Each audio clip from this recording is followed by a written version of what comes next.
Chismis na Baklita! With Tita Cora and Kapitana Sisa. Same, pero iba. We are number 106.7 Energy FM. Panggawag mo sabihing radyo. Sabihin mo.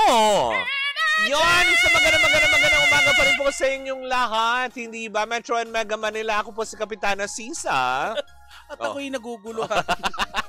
Ako naman po si Tita Cora. At eto pa rin ang Baklita sa Woo! Diba? Nako, eto na mga pangga. Kung kayo ay medyo naboboring sa inyong mga lives, sa mga oras na ito, well, kung ang hilig mo itong it's at iba pa, nako, eto na. Fun-believable sa gitara na sa Game Zone na. Dahil fun-believable sa Game Zone na. Dahil you can play real games with real people for free. Na ano ka ba? Ay, nako, may chance ka mare makisplit.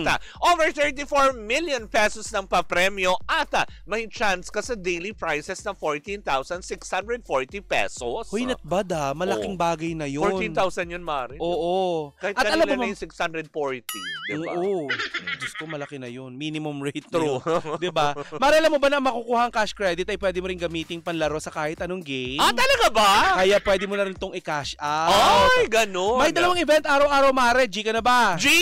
Visit gzone.ph and yung social media account nila, yung kanilang Facebook, Instagram, TikTok, at may username. IG. Oo, Instagram. May username na @TaraGameZone. True lalo. Oo. Since G ka na, Mare, G. TaraGameZone. Oo. At abangan, Mare, ang GTCC Summer Showdown from April 25 to June 28, 2025. Ay. May cash pool up to 10 million pesos na paglalaban-labanan. Kaya naman, bisitahin na ang GameZone.ph.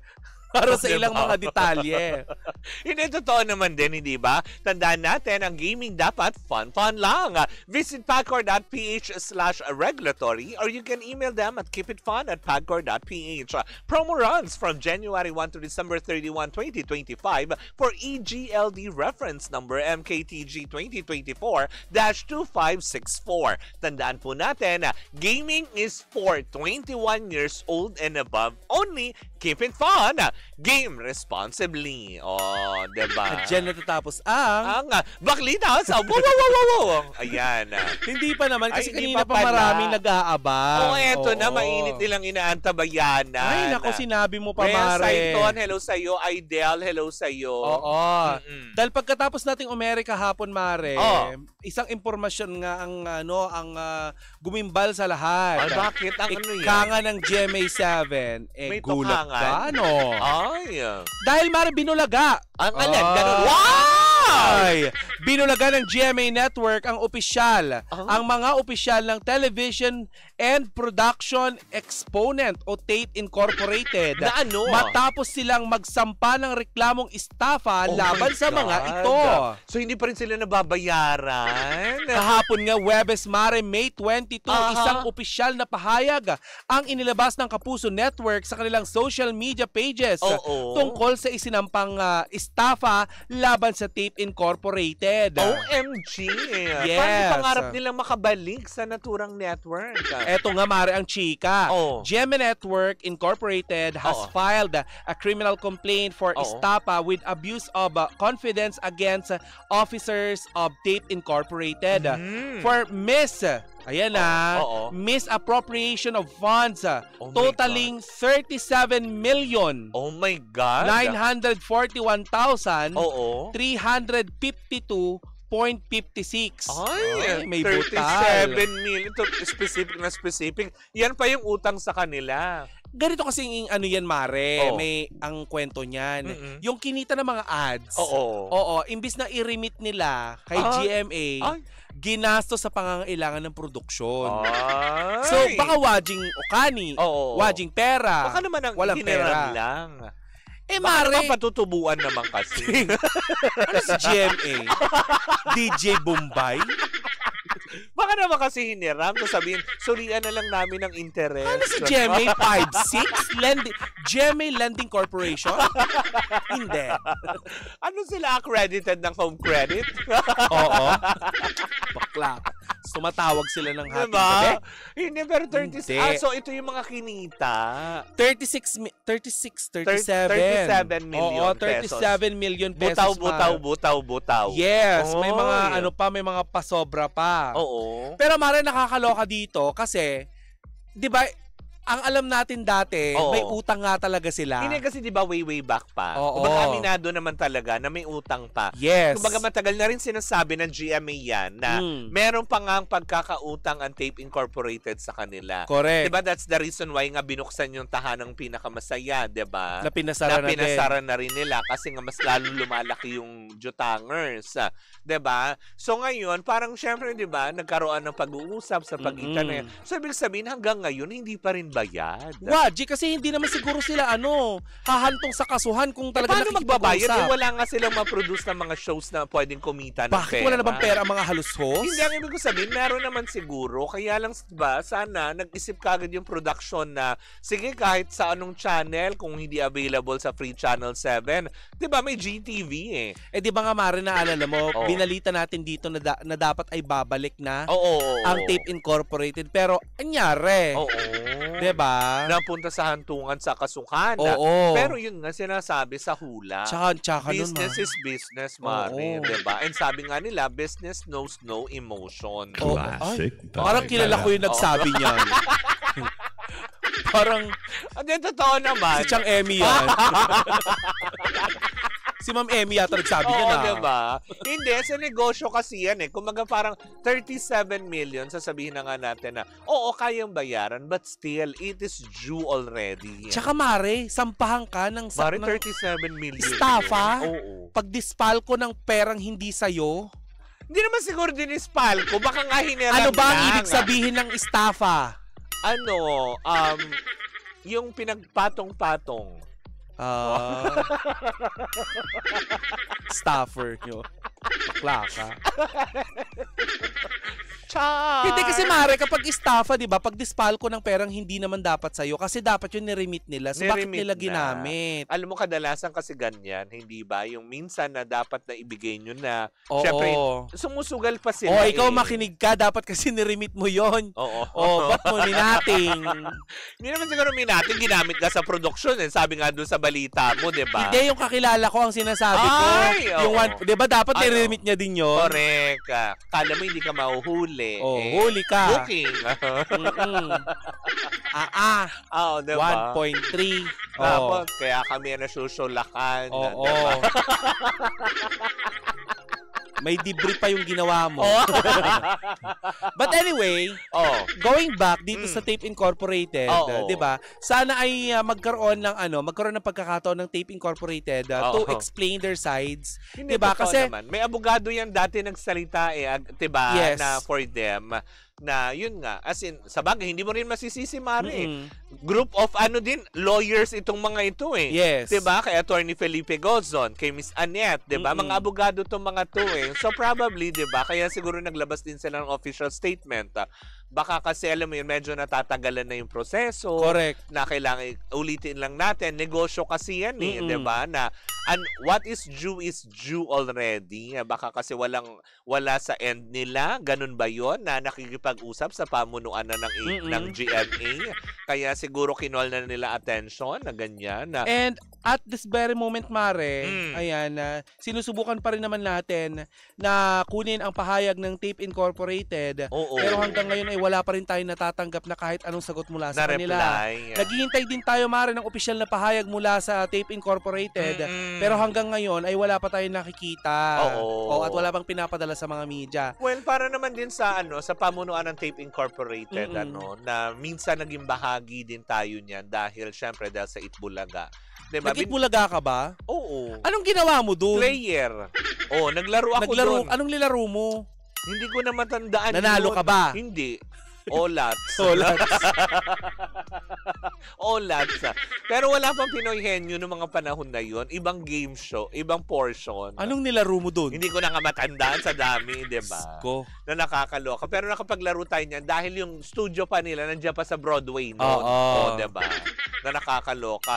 Pero yun na nga, gaya ng sinabi ko, no, bukas po ang himpilan ng Baklitas para sa... Hindi Baklitas. Oo. Energy FM. May sarili ng radio Ay, station. oo nga pala. Hindi. Mali! Sige, lalabas si Mambeng. Wow. Hawak niyang brilyante ng sahod. Hindi ibig sabihin bukas ang programang Baklitas. Yan. Mali. Dito sa Energy FM, 'di ba? Para kahit papaano, 'di ba, makapagbigay po kayo ng inyong mga official statement against, 'di ba? Hindi naman against, kung hindi para malinawan yung inilabas na official statement ng GMA Network against po sa inyo na may pagkakautang daw kayong di umano na 37 million pesos, 'di ba? Naku, may chumika sa akin. Ano sabi? Itatago ko muna sa pangalang yan. Oo. Sabi, ba't ang yabang-yabang nila dati? Palaban-laban pa sila sa pakikipagkasuhan kila sa TVJ. Oo. Tapos ngayon, sila pala itong nang didispalko ng pera na hindi naman kanila. Yun lang. Alam mo, yan. Huwag ka na rin makialam. ang hirap kasi nito kasi dati, di ba, pera din ang pinag-uusapan doon sa kabila. Kaya sila nagkahiwa-hiwalay ng landas ng TVJ. Ano pong nangyayari sa Tape Incorporated? Diba, nakakalungkot isipin nito, no? Na, oo. Alam mo yun, nagbago lang ng management na iba na rin yung kalakaran, yung mga ganitong aspeto. And for sure, yung TVJ, kung marami nag-iisip na natatawa ang TVJ ngayon kasi hindi.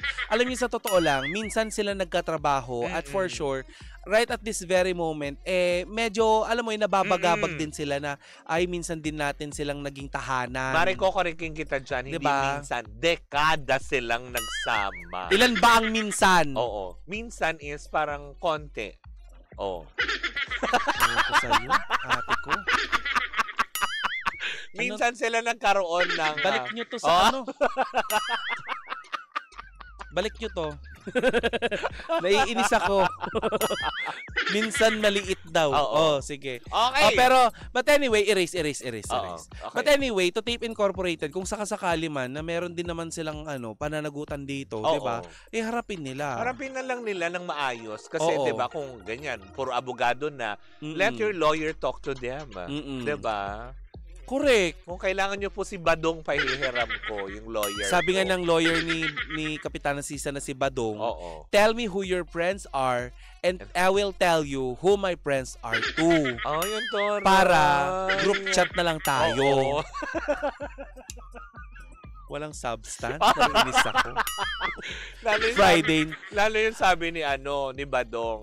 Do not do to others what you don't want do unto you. And beside, love is blind. Yes. Love is lovelier the second time around. Yes. Yeah.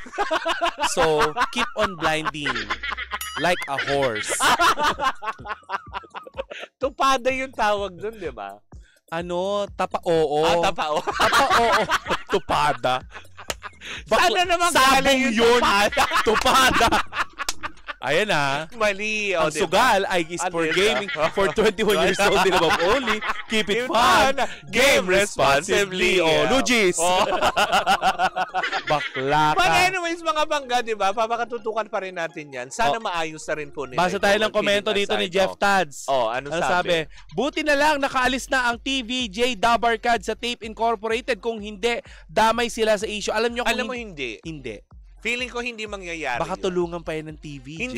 Hindi rin magkakaroon ng ganitong utang. Kasi gaya na sinabi ko, for the longest time, 'di ba? Dekada silang magkakatrabaho. Never nagkaroon ng problema ang Tape Incorporated with GMA7. Ang tagal nilang black time sa GMA7. Sabi dito ni Idel, na istapa na nga, talo pa sa pagka-mayor sa Dipolog City. Nakakalungkot naman. 'Di ba? Yung mga ganong aspeto. Kaya pala may nagsasabi diyan kanina na baka daw ginamit tong eleksyon. Hindi naman natin alam, baka naman. Tsaka isa pa hindi, kilalang pamilya naman ng mga sino nga ito? Si halusos. Oo, yung mga halusos. Hindi naman din sabihin mo na talagang alam mo yun na may pera yung mga sila. yan. May mga pera tong mga to. Kaya naman nilang bayaran yan for mga sure. Mga paupahan, mga ganon. Yung mga ganon. Paupahan. May apartment. Mali mo naman. Diba? May ganon sila. Hey, nako, Kevin Javier, sino hindi maha-high blood? Nung nakaraang ka pa nagpapahanap ng listahan ng price list ng steamer, hindi nga ako nagtitinda ng steamer ng siomay. Bakit ba ganon? Talaga ba? Nagpapahanap sa'yo? Ayan. Ano yan? Masyarap pag minsan. Ano ba yun? Good job yung showbiz chika nyo today. Oo. Pinag-uusapan nyo talaga. Hindi. Oo, kasi pinapakinggan ka namin, nagmamatter yung mga sinasabi mo. Ayan, diba? Mark. Oo, alam mo, sa totoo lang, pinapakinggan ka naman namin. Sa'yo lang nga umiikot yung araw eh. Diba? Kung hindi nang ialam ang mga halusos sa production ng Itbulaga, di sila mauuwi sa ganyan. Sabi ni Kizuki Urakawa. Hindi naman sa pinakialaman. Nag-iba yata kasi ng management From the senior halusos, naging napunta to the junior halusos. Kaya doon medyo nagkaroon lang ng problema. Pero kung siguro hanggang ngayon, yung tatay pa rin na nagpapalakad at walang transition ng management, feeling ko na sa GMA 7 pa rin ang Itbulaga. Diba? Malay mo naman, next time yung mga yaya ng mga halusos, sila na yung driver, gano'n. Oo. Laro. Tahanang pinasilbi, gano'n. Diba? Buti naman at pinapakinggan nyo ako. Oo naman. Next time nga, mabablock ka na dito eh. Sabi yung gano'n. Chares. Ano ba yan, Rhea Saiton? Ano ba sabi ni Rhea Saiton? Si Tita Cora parang pang-display sa tindahan yung kumakaway. Ano yung pusa? Napakabastos ng mga kaibigan, napakabastos sa mga ng mga listeners natin. Tama! Pero anyway, sa lahat ng mga nakikinig sa kanilang mga tahanan, ano ba ang inyong mga komento at saloobin tungkol dito sa pagsasampa ng GMA7 ng estafa case sa Tape Incorporated? Kung nais nyo makipagtalakayan sa amin, ang amin pong episode ngayong araw ay i-upload po sa ating social media account, sa ating Facebook, YouTube, TikTok. Yan. Na pwede po ninyong iwanan ang inyong pong mga komento upang sa Lunes ay mapag-usapan ulit po natin. Ganon. Diba? Oy, wag naman. Sabi niya, nagko-comment ako kay Kuya Chick. Talaga ba? Di unblock ka namin kapag kay Kuya Chico na. Wala kaming komento. Busy kami. Suplado, Kevin. Oo. Isa din to. Ito yung tignan mo, tinatanong talaga ako, Mare, kung free shipping daw ba talaga. Tita Cora, next time, gold ka na. Oo. Kasi yung pusang gumaganon. Wow, nilalaro nyo ako. Nag-pink-pink pa naman ako. Tapos bigla sasabihin ng kasi nga nag-pink ako, Mare. Di ba sabi ko kanina? Kwento ko lang bago tayo tuluyang magtapos. Correct. Sabi ko kay Kapitana Sisa, kasi may ikakasal ngayon dyan sa Mount Carmel. Ako ay nagsisimba. Ngayon, umaasa ako na pag nagsisimba kasi ako, may sumasabay na kasal. Minsan nayaya ako sa Talaga hindi naman ako bisita. Nasabihan ako ng coordinator na tara na po sa reception. Tara. Ngayon, balak kong patulan yung ganon para makascore ako ng igado. Ng pagkain. Nag-pink-pink ako. Hindi pala ako makaka-attend sa kasal kasi papasok ngayon si Gandang Kara. May hot story. May hot story. Diba? Na nakakaloka. Basta ang alam ko, sa MUPH, in-unfollow ni Chelsea Manalo si Atisa. Saka si Michelle D. Diba? Kung ano man ang kadahilanan yan, hindi namin yan panghimasukan. Away na magaganda. Diba? Lumugar tayo. Pag chararat ka, wag ka makipag-away dyan. Bakla baka mamay balasahin yung mukha mo. Truly, madly, deeply. Diba? But anyways, nako mga pangga, ayan na. Dahil tayo ay ma-OT na. Ayan, dito na po muna. Hindi ako si Ami Austria, ha? Maganda yun, ate. Para diba? Na nakakaloka. Anyways, mga bangga, muli po ako po si Kapitana Sisa. At ako naman po si Tita Cora. Magkarinigan, magkapanooran po muli tayo sa darating na Lunes para sa isang edisyon ng Baklita sa Woo! And we are still same pero iba. Tuloy-tuloy pa rin po ang ating tugtugan. Siyempre, dito po lamang yan sa number 106.7 Energy FM. Panggawag mong sabihing radyo. Sabihin mo!